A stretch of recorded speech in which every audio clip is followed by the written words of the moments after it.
Buenas noches, soy Marisela Valdivia, subdirectora general del grupo artístico Colorbox. Bienvenidos a esta segunda edición de Pulso Artístico Internacional, programa de entrevistas a artistas internacionales consagrados y emergentes. En esta oportunidad tendremos como invitados artistas de Estados Unidos, Francia y Rusia. Y representando a nuestro país contaremos con la presencia de Lucy Quillahuamán, artista plástica y arquitecta. El director general del grupo Colorbox, el artista plástico, el señor Daniel Rodríguez y todos los que integramos la formación, expresamos nuestro agradecimiento a las siguientes instituciones que nos apoyan en la transmisión de este programa.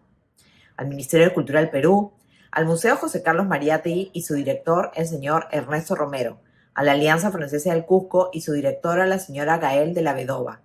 Sin más, los dejo con la artista y poeta Noraya Coyure, quien estará a cargo de la conducción de las entrevistas. Muy buenas noches. Gracias, estimada Marisela. Buenas noches y bienvenidos a la segunda edición de Pulso Artístico Internacional. Empezamos esta primera entrevista con un gran artista y educador estadounidense, William Hemmerdinger. Bienvenido, William, a Pulso Artístico Internacional.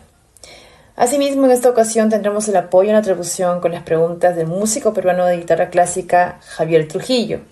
Bienvenido, Javier, y gracias por ser parte del programa en esta segunda edición. A continuación vamos a compartir con ustedes una pequeña reseña sobre el artista de hoy, William. William nace en el año 1951, es un artista, galerista, crítico y educador estadounidense. Durante la mayor parte de su carrera artística vivió y trabajó en Los Ángeles. Actualmente enseña en la Escuela de Arquitectura de Boston. Asimismo, obtuvo un título de asociado en artes en el College of the Desert. Recibió su licenciatura en artes en el año 1973 por parte de la Universidad de California, Riverside, donde estudió arte, arquitectura, historia del arte e idiomas asiáticos. En 1975 obtuvo su maestría en Bellas Artes en la Claremont Graduate School, regresando a esta institución para completar su doctorado en filosofía con énfasis en estética. Sus obras se encuentran en las colecciones permanentes del Museo de Arte Contemporáneo de Los Ángeles, el Banco de la Reserva Federal de San Francisco, el Museo Whitney de Arte Americano de Nueva York, el Instituto de Investigación Getty de Los Ángeles, el Museo de Arte de Long Beach, California, la Biblioteca Nacional de Canadá, Ottawa, Mobile Oil, Nueva York, el Museo Barbara Hepburn, St. Ives, Inglaterra. Asimismo, también es autor de investigaciones sobre arte, ensayos para catálogos y reseñas de artes. Hemmerdinger obtuvo una maestría en doctorado de Bellas Artes de la Claremont Graduate University y enseña en la Escuela de Arquitectura de Boston. Good evening, I am Noraya Coyure and welcome to the second edition of International Artistic Pulse. We begin this first interview with a great American artist and educator, William Hemmerdinger. Welcome, William, to International Artistic Pulse. On this occasion, we will have the support in the translation with the questions from the Peruvian classical guitar musician, Javier Trujillo. Welcome, Javier, and thank you for being part of the program in this second edition. About William, born 1951, is an American artist, gallery owner, critic, and educator. For most of his artistic career, he lived and worked in Los Angeles. He currently teaches at the Boston School of Architecture. William earned an Associate of Arts degree from College of the Desert. He received his Bachelor of Arts in 1973 from the University of California, Riverside, where he studied art, architecture, art history, and Asian languages. In 1975, he earned his MFA from Claremont Graduate School, returning to Claremont to complete his doctorate in philosophy with an emphasis in aesthetics. His works are in the permanent collections of the Museum of Contemporary Art, Los Angeles, the Federal Reserve Bank of San Francisco, the Whitney Museum of American Art in New York, the Getty Research Institute in Los Angeles, the Long Beach Museum of Art, Long Beach, California, the National Library of Canada, Ottawa, Mobile Oil, New York, the Barbara Hepburn Museum, St. Ives, England. He is the author of research of art essays for catalogs and art reviews. Hemmerdinger earned an MFA and PhD in Fine Arts from Claremont Graduate University and teaches at Boston Architectural College. Welcome back, William, to International Pulse. Good morning, Naraya and Daniel. Thank you very much for including me in your programming. I appreciate the opportunity to speak with you about the artwork that I do and the ideas that I possess.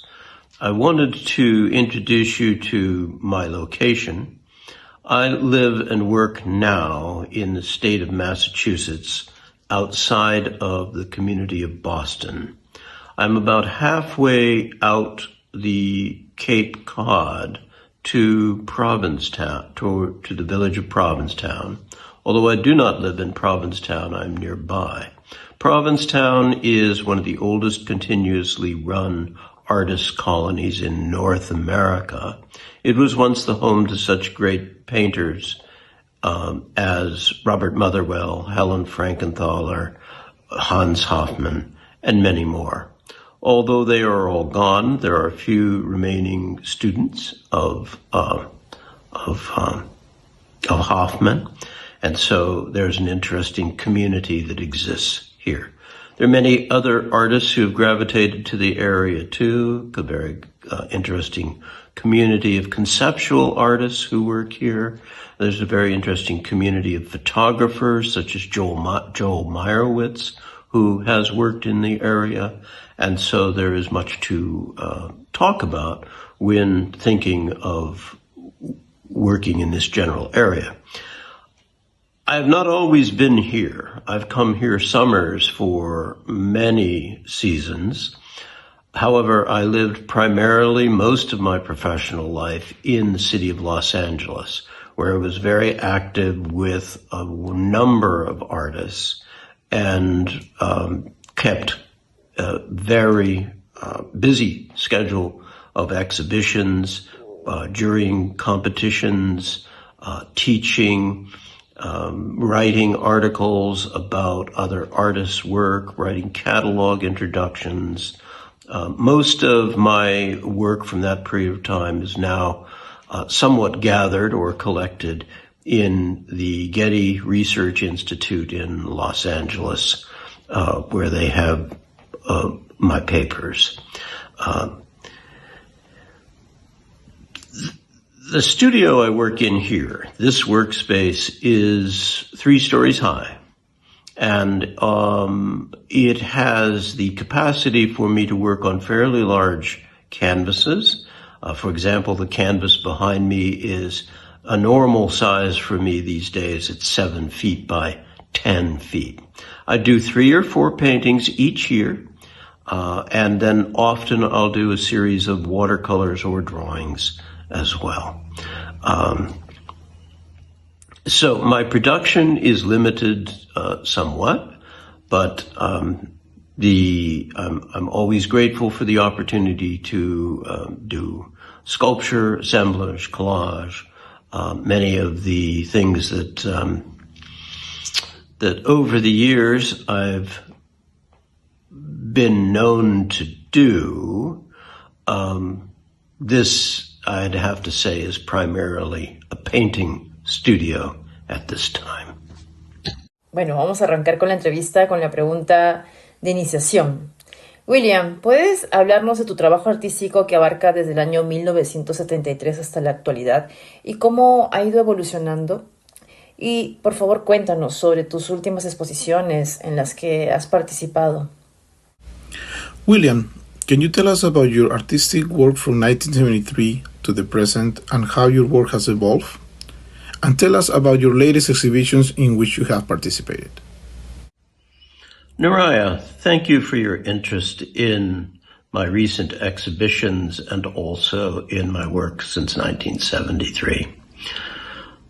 Since 1973, I've been producing artwork that relies heavily upon the use of the calligraphic brushstroke or mark making, drawn or painted mark, that comprises a significant portion of my repertoire. The calligraphic mark, I first became interested in it when I was a California watercolorist.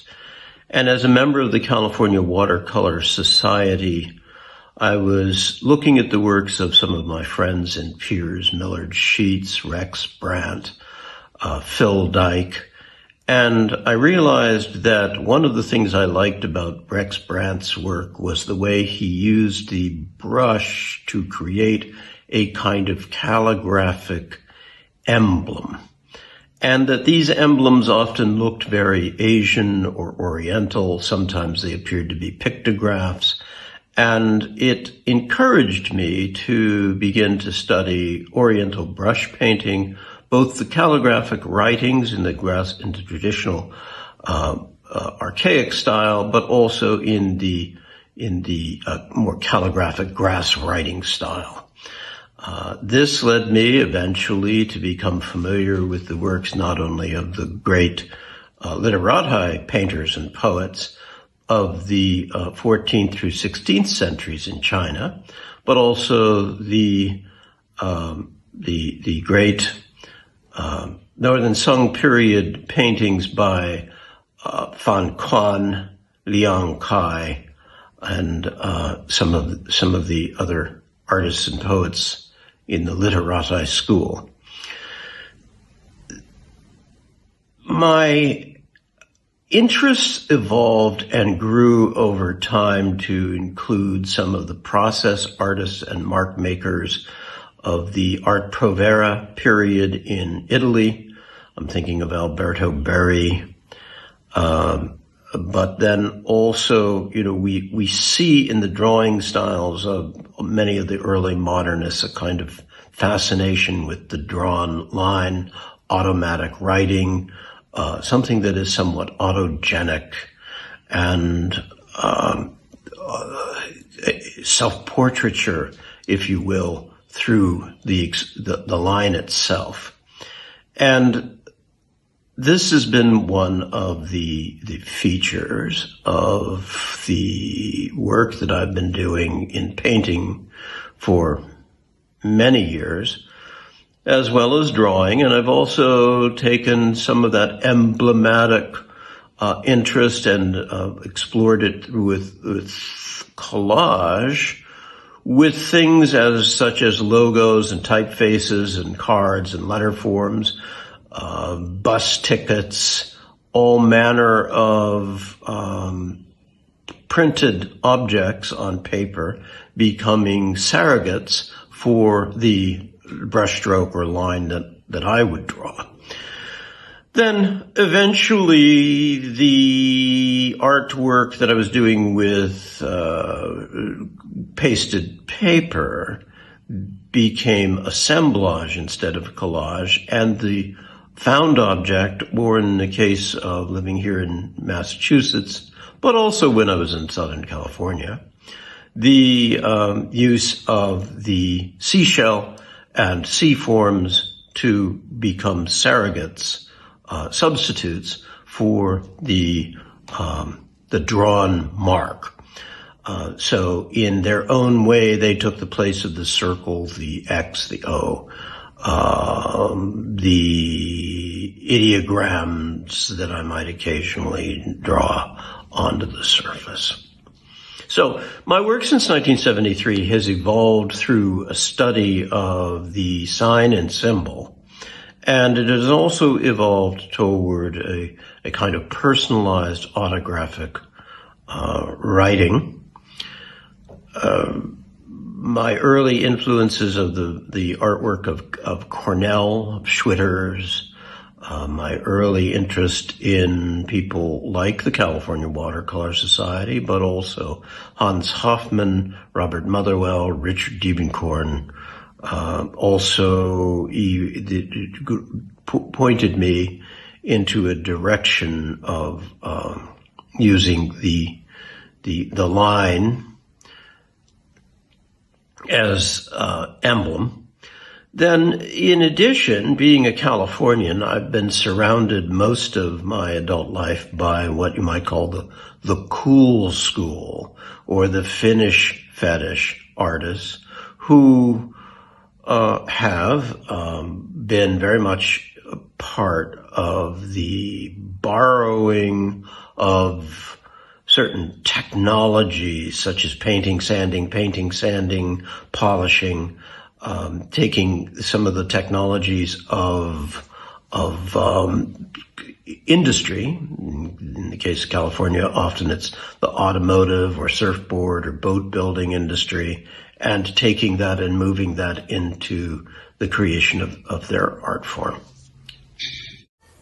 Qué importante lo que mencionas, ¿no? Porque vemos el viaje del héroe, del artista, que no solamente se queda en el punto original, sino que también bebe de otras culturas, ¿no? Siempre se suele creer que el artista no es solamente el hijo de su tiempo, de su época o su contexto, sino que también es una suerte de ciudadano del mundo. Y con tus reflexiones sobre tus tantas influencias, creo que queda patente lo que nos cuentas. Y creo que también me ayuda esto como para plantearte la segunda pregunta. Durante las décadas de 1980 y 1990, junto con tu esposa Catherine, abrieron la galería William and Catherine, ¿no? Hemmerdinger en Palm Desert, California. La galería presentó obras con lecturas como pintura, escultura, grabado, fotografía, europea americana, así como también, curiosamente, y me parece muy valioso, arte nativo americano y arte no occidental. William, coméntanos de todas las muestras que se exhibieron en la galería William and Catherine Hemmerdinger, ¿cuál fue la propuesta que más te llamó la atención, no solamente por su concepto, también por la técnica artística o la expresión genuina, tanto individual como colectiva? During the 1980s and 1990s, together with his wife Catherine, he opened the William and Catherine Gallery in Palm Desert, California. The gallery presented works with readings such as painting, sculpture, printmaking, and photography, both European and American, as well as Native American art and Northwestern art. William, of all the samples that were exhibited in the William and Catherine Hemmerdinger Gallery, which was the proposal that caught your attention the most due to its concept, artistic technique, or genuine expression, both individual or collective? Naraya, I think that the gallery system has evolved over a period of time. We have seen in my lifetime, we've seen the responsibilities of the art gallery change from not just representative of an artist's individual works, but also as representative of the artist's estate and the person or entity that takes an artist's work to various international trade fairs, represents it online in various social media programs. So the status of the art gallery in the modern world has changed significantly. There's also a feature of the traditional art gallery that implies traditional connoisseurship, or the measurement of value, interprets the integrity of particular artist's work.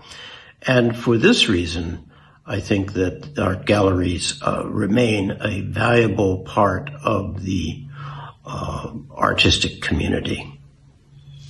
Sí, efectivamente. Y me gustaría rescatar un punto en lo que has mencionado sobre la galería de arte como encuentro para la comunidad artística, lo que llevaría a impulsar no solamente al arte tradicional, sino también al nuevo arte, ¿no? Haciendo una pequeña digresión histórica en esto, hacia finales de los años 70, la BBC emite un documental de 8 capítulos titulado El impacto de lo nuevo, que estuvo a cargo del crítico de arte Robert Hughes, en la cual la historia del arte del siglo XX estuvo excelentemente documentada, criticando un arte que no solamente conmocionó, amenazó e indignó a sus detractores, sino también sorprendió y cautivó a sus admiradores.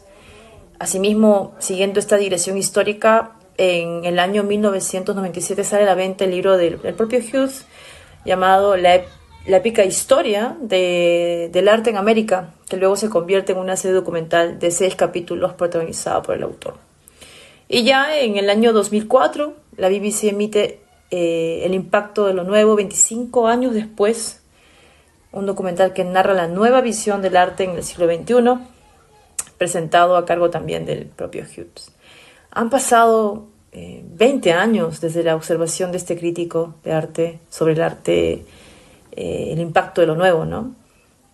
William, por favor, coméntanos sobre tus investigaciones y observaciones sobre el arte contemporáneo en los Estados Unidos y cómo ha influenciado esto en las galerías de arte y museos estadounidenses en la actualidad. At the end of the 70s, the BBC broadcast an 8-chapter documentary titled The Impact of the New, a presentation by art critic Robert Hughes. Excellent documented history of 20th century art, criticizing an art that shocked, threatened, and outraged its detractors, but also surprised and captivated its admirers. Likewise, in 1997, Hughes' book The Epic History of Art in America went on sale, which was later turned into a 6-part documentary series starring the author. And in 2004, the BBC broadcast The Impact of the New 25 years later. Documentary that narrates the new vision of art in the 21st century. The presentation was given by Hughes himself. It has been 20 years since art critic Robert Hughes' observation. William, tell us about your research and observations on contemporary art in the United States, and how has this influenced American art galleries in museums today? Nora, you've asked me to speak on the subject of the writings of Robert Hughes, the concept of the new. One of the things I've felt for many years is that the concept of the new was detrimental to what artists should and could be doing. And perhaps it slowed down the progress of many artists over a period of their lifetimes. Newness in and of itself should not necessarily be the objective for the visual artist. I think what the visual artist should be looking for and searching for and working toward is how to achieve a certain kind of universality. And that universality is described in the 1950s by sculptors like Brancusi and Jean Arp. That universality is described comfortably as essences. They are seeking in their sculpture to define the essence of a bird in space, for example, using Brancusi's famous sculpture. And so I think one of the failures of visual arts community, critics like Hughes, myself, professors like myself, many in the global academic community, and the art public have been to go into the art world and expect the new every time, rather than allowing artists to develop something that speaks to a universal and essential feature of humanity. And so consequently, I think we've fallen down in achieving what we could have accomplished because we've been distracted by such things as shallow content, careerism, and commodification. So to answer your question, the concept of the new is a difficult one for me to accept. I am an artist who produces objects of inspiration drawn from a deep wellspring of experiences in my life and drawn from the environment where I have chosen to live. But still, it is about those things that are quintessentially my own and quintessentially that of my neighborhood, my community, the people that I love and live around. Y bueno, llegamos ya a la última pregunta, que es una de mis favoritas, William, y es que tus obras se encuentran en importantes museos americanos, has trabajado con collage, has producido obras arquitectónicas, ensamblajes, diseño ambiental, dibujo, grabado, ilustración, instalación, litografía, mosaicos, pintura, murales, también objetos escultóricos en bronce, madera. Es toda una gama de propuestas, un abanico inmenso y bello de propuestas. Y aquí te arrojo mi última pregunta. ¿Cuál es el siguiente paso para un artista tan completo como William Hemmerdinger en el arte contemporáneo? ¿Y qué expectativas ves en los jóvenes artistas estadounidenses? William, your works are found in important American museums. You have worked with collage, produced works on architecture, assemblies, environmental designs, drawing, engraving, illustration, installation, lithography, painting, mosaics, mural, as well as bronze sculptural objects, and wood. What is William's next step in contemporary art, and what expectations do you see in young American artists? Naraya, thank you for your interest about my current and future work. I expect in the next couple of years to complete 36 paintings on canvas.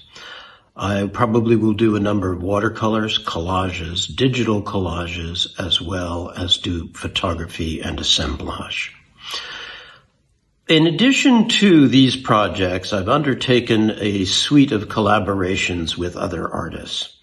One of the artists is a performer who plays traditional Chinese musical instruments. And I've asked her to sit before my paintings and play them as though they were musical scores. Second project I'm involved in is a piece of performance involving Butoh theater dancers. The objective is to bring to life a play I'd written a number of years ago called Smashing Bowls. And Smashing Bowls is about the somewhat egregious and shameful act of crushing a monk's bowl. When this is done, it brings a great deal of shame on a family and on a community if you crush a beggar's bowl, obviously. And Smashing Bowls, the play, I wrote for Butoh dancers with the expressed intention of designing the sets, writing the play, and my collaborator will be a well-known Japanese performance artist and dancer from Los Angeles. We expect to produce that particular work within the next few years. Naraya, you've asked me to make some commentary regarding what I think the contemporary art world might hold for younger artists who are coming up. I'm not sure if you're asking me to give them advice, which is hard for me to do, although the advice that I would give would be ignore everyone and be true to yourself. That's probably terse, but it might be the truth. Just establish the parameters of the work you choose to do. Do that work as well as you possibly can. Try to avoid distractions like the economic and political distractions. Try to avoid distractions to shallow content and commodification. Try to focus on the work that you're doing. And those other things, content will mature within your work. The marketplace or your work as a commodity will evolve over time. And these might be the suggestions that I would make to any young artists coming up. I surely have made them to my students in the past.